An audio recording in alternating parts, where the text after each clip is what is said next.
Welcome to our video on the manufacturing process of microchips.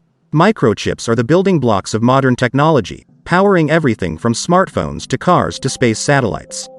In this video, we're going to take a look at the various stages involved in the creation of a microchip, from raw materials to finished product. Segment 1.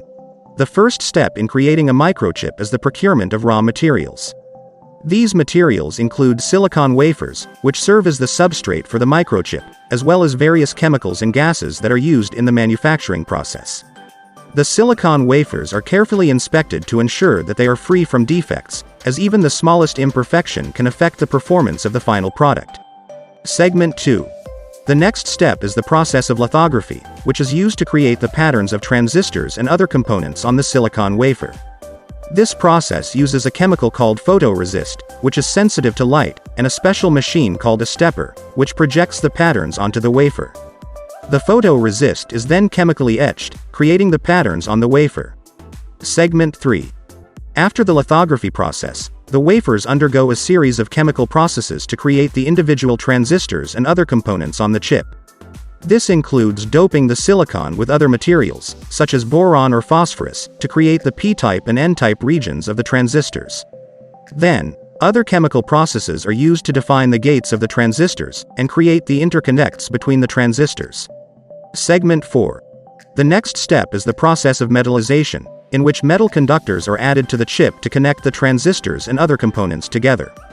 This is typically done using a process called electroplating, in which a thin layer of metal is deposited on the wafer. The metal is then patterned using the same lithography process used earlier to create the interconnects between the transistors. Segment 5.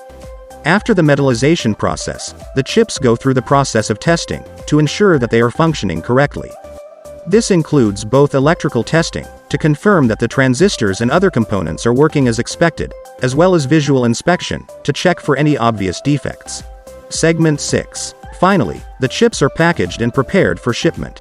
This includes encasing the chip in a plastic or ceramic package to protect it, and attaching bonding wires to connect the chip to the outside world. The packaged chips are then shipped to various customers, such as electronics manufacturers, who use the chips to create various electronic devices. And there you have it, a brief overview of the process of how microchips are made. The microchip manufacturing process is a complex and multi-step process, but the end result is a tiny yet powerful component that powers the modern world as we know it. Thanks for watching.